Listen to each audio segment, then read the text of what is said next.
Case of the Minnesota assassin. I'm happy you're getting paid for the ad, but I'm not. This unsuspecting man is about to show just how much of a monster he really is. On September 12th, 2021, this man, 38-year-old Antoine Suggs, assassinated 4 innocent people in the middle of the night. Our small team of investigative reporters has gathered the footage and case details about Antoine and how all 4 murders came to be in order to present the whole story in its entirety for the first time ever. So 4 in one day? This all started very early in the morning, a few days prior on September 8th.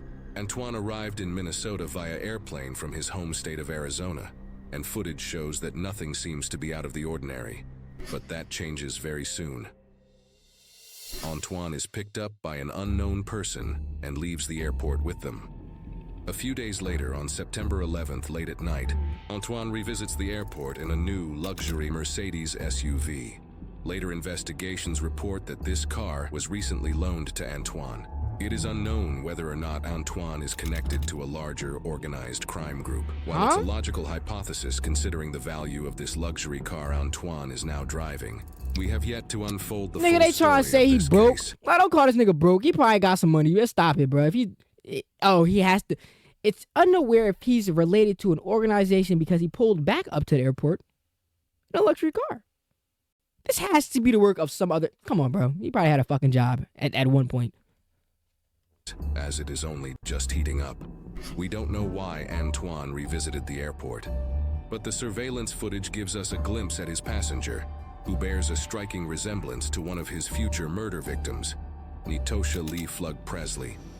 If the passenger is indeed Nitosha, then this was one of the last images showing her alive.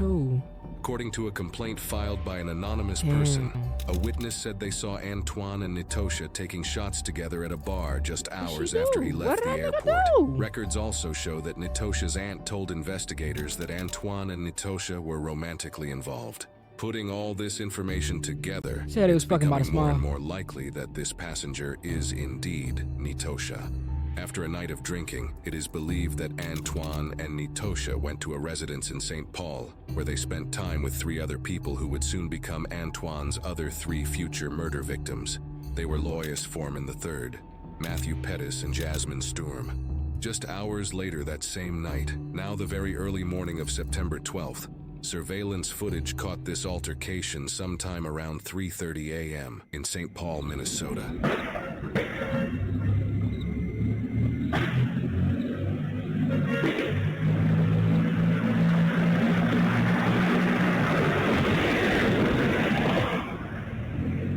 Now the accuracy, what the fuck?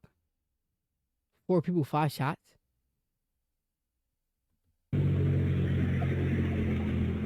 In this footage, we hear gunshots and then that same Mercedes car speed through the streets.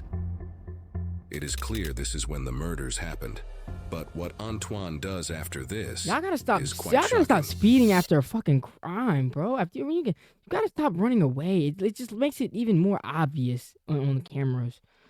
I'm not giving you guys tips. I'm just saying, On the same bro. day around 10 a.m., after driving around for many hours trying to figure out what to do with the dead bodies, Antoine decided that he needed help hiding the bodies.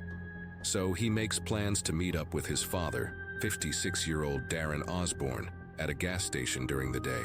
Antoine's plan was to have his father follow him into western Wisconsin to a cornfield where they would find an inconspicuous place to dump the car with the bodies in it.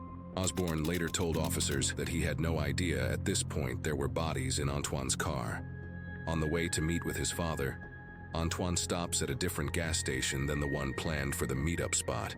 In this disturbing surveillance footage that shows this particular stop, you can even see one of the deceased victims in the passenger seat, limp and showing no signs of life. And while those bodies are in the car, Antoine is inside the gas station, paying for his gas just like it's another normal day. That's crazy. Antoine continued you traveling looking at a killer to the meetup anytime. spot, Like, you can walk in the moving store, from look at a St. killer. Paul, Minnesota to Dunn County, Wisconsin.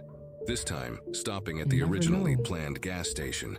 We see him and his father convene at the gas station and they speak a bit before driving away.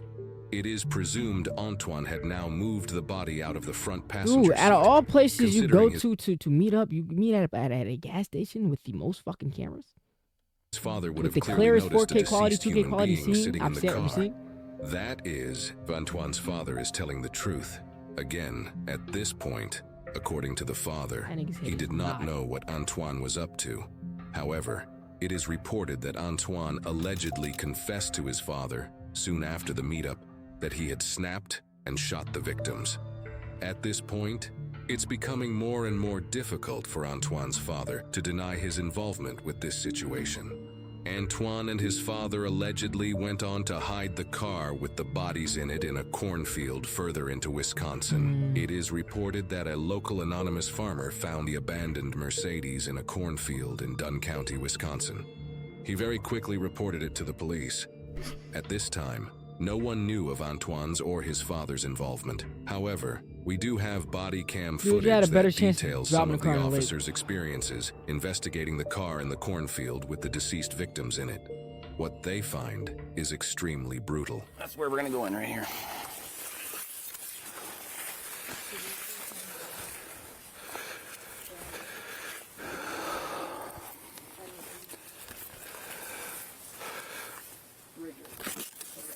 Body.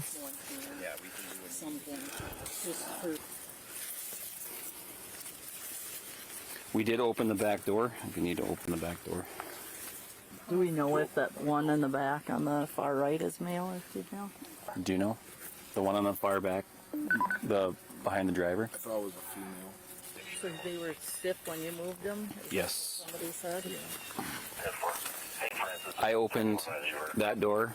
I basically went like this, and it was just, you know, hard, stiff, rigor, whatever you want to call it. Obviously, the male, we didn't check anything on him. I thought there was like a hole. Looks like there might be blood pooling in his ear, or I thought maybe that was an entry or exit wound. I'm not sure. Thank you, guys. Yep. Well, it looks like if an actual key started on push button too.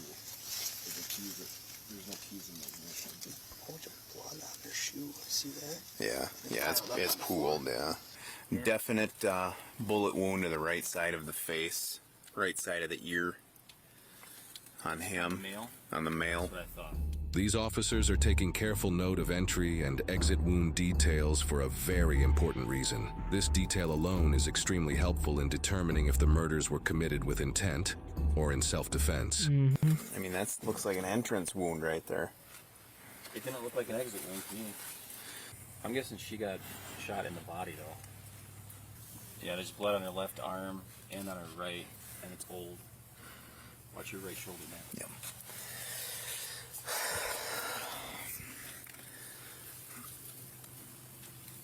Oh, what's in the pocket, Dan?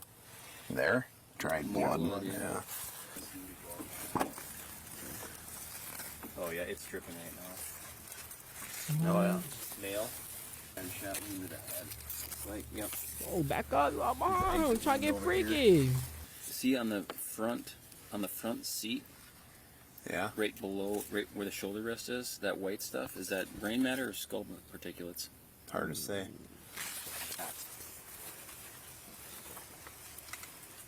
Because she wearing her seatbelt still? No, I couldn't tell if it was I just think they put it behind her. Behind her? Just probably so that it wouldn't beep. Because the weight's in there, so it'd beep. I want to know where the gunshot wound is on this other gal. How do you have exit wounds and there's no damage in the vehicle? Well then, but also if it's a headshot, wouldn't she have splatter? I mean, you got splatter on him, but it's just weird. Well, his is coming from his nose. You know, that's just draining from the nose from the brain shot. Oh yeah. All right. Well, did we look through the? Well, let's just get out of here, I guess. Obviously, because he tried to clean it up. During later investigations, Antoine's Arizona ID card was found on the floor of the car. Oh my god, my nigga! Uno! That is the number of jobs you had. Uno! To stop yourself from getting... Uno! To stop yourself from getting caught. Out of all the evidence you could have left in the car after committing a fucking crime. Do you know what you leave? Your identification. Now, I know what the word means, but I'm going to Google it for you. The proving of a person's identity, especially in form of official papers. Yo, it had me, what? Covered in blood. This pointed the officers directly to him and later his father as well, as more information was discovered after they reviewed the previously shown surveillance footage. Officers arrested he was a part of an Antoine's father organized first, crime group? and then charged Antoine with 4 counts of hiding a corpse. Antoine, now back in Arizona, turned himself in to the Arizona authorities. Antoine would now be brought back to St. Paul, Minnesota, the city where he committed the murders. This is where his dramatic legal trial would take place. Over the course of the next few days of Antoine's trial, he claimed, incredulously, that he acted in self-defense in the killing and transporting of the 4 victims, which the prosecutors stated that they find improbable. Antoine has had a lengthy history of breaking the law, including multiple instances of unlawful possession of a firearm, possession of marijuana in a vehicle, driving with a suspended license, and much more. Even though Antoine had never racked up any charges nearly as serious as murder, this made it quite clear that Antoine is no stranger to criminal activity. During the trial, Antoine never gave any reason other than self-defense. He said the 4 victims were attempting to rob him, claiming he was the victim in this situation. However, going back to what the police learned about the entry and exit wounds of the bullets in the bodies, it's obvious this is definitely not a case of self-defense. Even though no one believed Antoine's excuse, he still gave no other reason as to why he did this. So we may never know his true motive behind murdering the 4 innocent victims. The jurors, after 6 hours of deliberation, decided that Antoine was found guilty on all 4 counts of second-degree intentional murder and was sentenced to 103 years in prison. His father, Darren Osborne, was charged with 1 count of aiding an offender. After pleading guilty, he was sentenced to 5 years in prison. These are the jury verdicts that show Antoine being found guilty on all 4 counts of murder. Judge Japal Harris, the judge who sentenced Antoine, told him this: "Each one of these individuals deserves that you serve time for each one of them." What do you believe could have possibly been Antoine's motive for killing these 4 innocent people? Let us know what you think. I don't know. I ain't even gonna guess. I could create some elaborate story, but I'm a yapologist, okay? I do my due because I yap. I can create fucking 5 scenarios of what would probably happen, and they're probably all gonna be wrong. How about you go to the jail and you ask them yourself? Anyways, what else? Routine traffic stop uncovers killer. Oh my god, yo, this true crime shit is juicy. It's juicy. Cause these niggas fuck up left and right on the simplest shit. I'm not a criminal. I'm just saying that's kind of absurd. Anyways, yo, like the video, subscribe, show some support, and I'll see you on the next video.